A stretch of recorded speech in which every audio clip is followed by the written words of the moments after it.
Yo, Wooden Spoon Supercoach here with some graphs and shit that are gonna very much help your year. I used stuff like this last year that I made and it was incredibly helpful. First one here is just a um, first 11 pre-origin draw score. So you can see these guys at the top, they have really good scores, so they could be guys to target at the start. In saying that, there are some teams at the bottom here for Manly, for example.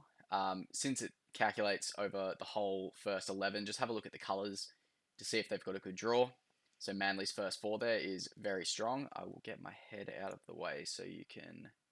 There we go. If you want to screenshot that.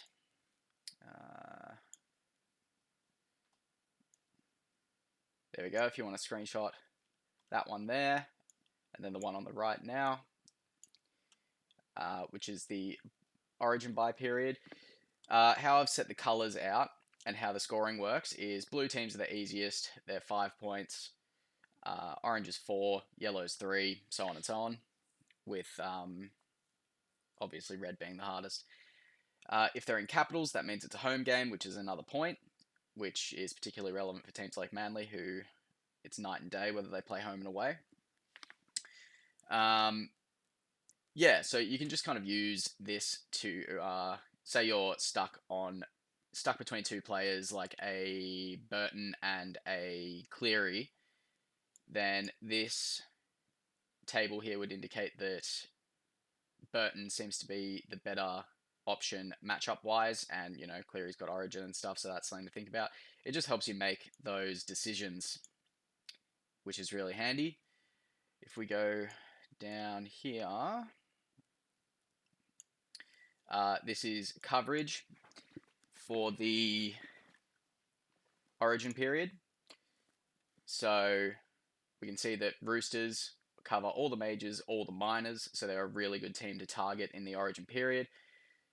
And down here, you can find your teams that cover more of the minor coverages. So this shows a combination of teams you can get to help yourself through the origin period. I think with this kind of planning and the flex position, I think Origin is a lot more possible to get through unscathed, but it will still catch some people. So I'm thinking of your Naff Whites, Tedesco maybe if he drops a bit of cash to get you through the buy period.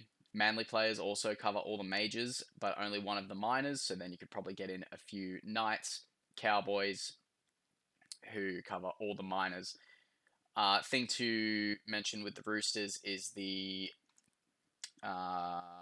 rounds in between the majors and minors. They don't help with. Fucking move the camera, bro. There we go. What was I saying? Yeah, Roosters.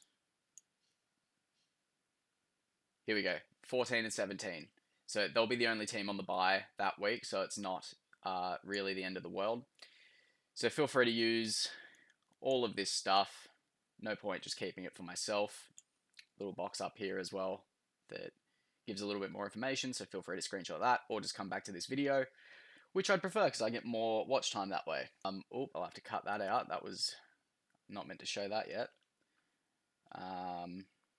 Now this one is going to look complicated and messy, but it is still going to be very helpful. So these colored bars are what you should be prioritizing throughout the season. Yellow being points, green being cash, red being availability. So you can see cash is your main priority at the start, then rounds sort of 6 through to 10. You're kind of prioritizing points a bit more, but cash is still important. Round 9 onwards, you're really prioritizing availability, which makes sense through the origin period, followed by points, followed by cash. So cash, once origin starts, cash is still something you want to be building, but it is not a priority. Then after origin, availability is your main priority, followed by points, and cash is not a priority anymore. You should be trying to get your team to that run home state at that point of the year. then you can see all these points, or I'm just going to hide myself down here, or guidelines for certain rounds of the year. So you can see first 2 rounds I want to try and save trades, so I really want to get my cheapies right so I don't have to make trades in those 2 rounds. Even if I save 1 trade in those rounds, I'm happy with that. Followed by a boost in round 3 to get my cheapies right. Round 4 and 5, get cash gen sorted, so just continue to get your cheapies right.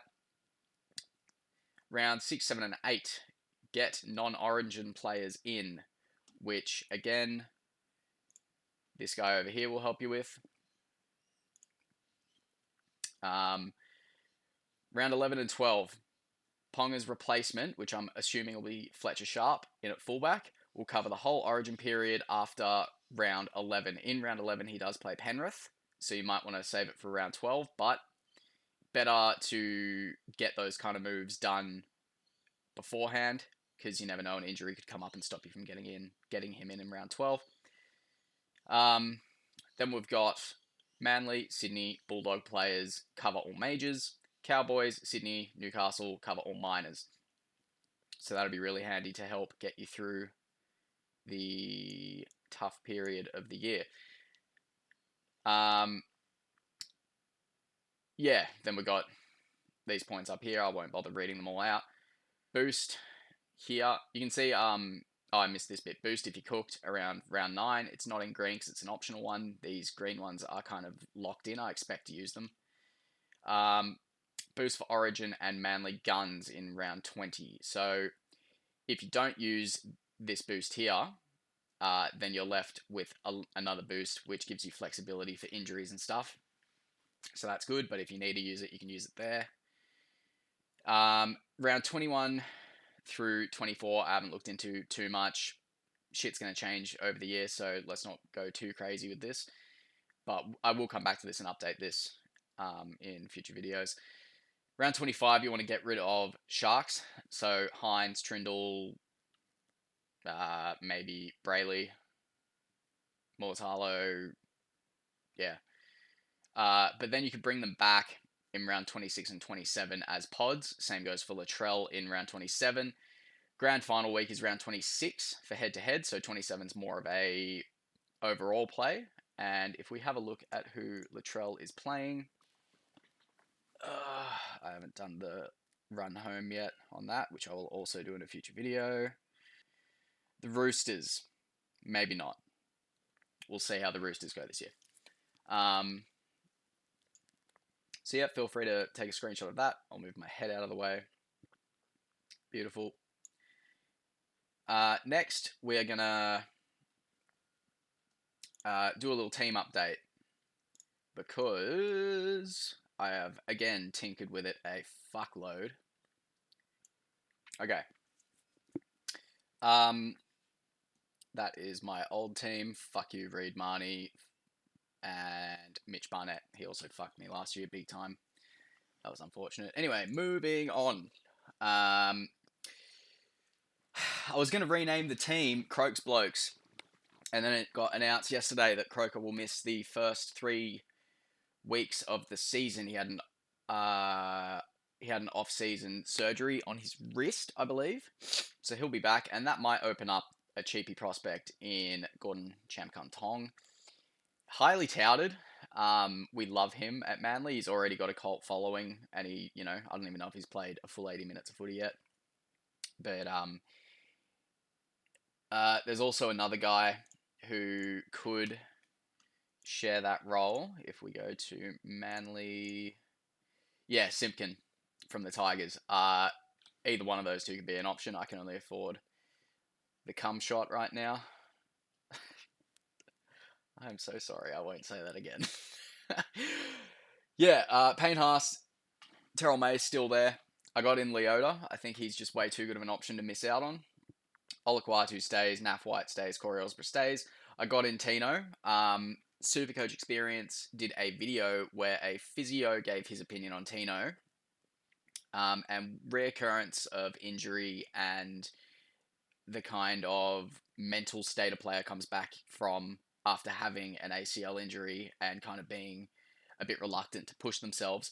He's not as worried about that with Tino. because Tino's mechanism of injury was in a tackle, like a player fell on him, he doesn't really have that mental, like he didn't burst into a sprint and do it that way. So he's not going to be as mentally hindered coming back. And also, I'm pretty sure the recovery when it's not an explosive sprint is a lot quicker as well. So yeah, this guy, he gave a long explanation of why Tino seems to be a good option, and he's so highly owned. So I've got him in with Schuster and Halangalu. Halangahu. um, Ches stays in. Ches announced he will be withdrawing himself from Origin to focus on Manly, and Manly cover all the major buys in the Origin period. So I'm just going to start with him. Tom Duffy apparently is getting some kind of minutes at the Cowboys. He's just a placeholder at the moment. I'll probably end up changing him out. We've got Burden in because if we look at the graphs I just showed you, Bulldogs have a good draw early, and I want a piece of it. Metcalf's the same. Shuffled the cheapies around a little bit here, and I've gone against what I was so passionately locked in about at the start of the, not at the start of the year, like a few videos ago. I'm getting rid of Iongi. He's not going to be like a Buller from last year, right? And generate 500k or whatever it was, that crazy increase. What's his name had? I've gone the 3 fullbacks. Ponga. I think this year there's going to be 2 different camps. There's going to be camps that start with 3-gun fullbacks and camps that start with Iongi. One is going to potentially get a little bit better of a cash gen, but there's a lot of news around cheapies coming out, so I don't think we need to waste an extra potential fullback spot on cash gen when we can do it in the centers, in the second row forwards, in the hookers. The other camp of people are going to be the people who have the 3-gun fullbacks, and they're going to be getting points rather than that cash gen. So would you rather get points and cash gen in other positions, or not those extra points and cash gen in the fullback position? When I put it that way, it seems like an absolute no-brainer to just go the 3-gun fullbacks and get that kind of rank boost that people who don't pick the 3-gun fullbacks are gonna, you know what I'm trying to say. Also, early in the season, outside of Vegas is relatively high scoring. Early games seem to be low scoring in the early rounds, that is. And defenses are kind of tight, and that's the main focus at the start of the year. So it's more likely that fullbacks are going to be the guys that break down defenses and get those try assists.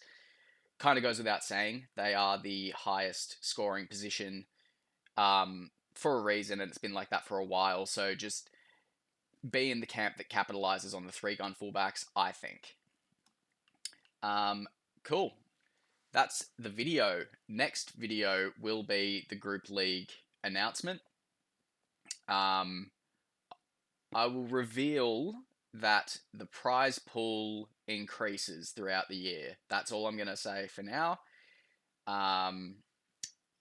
Yeah, be sure to check the next video and join the league.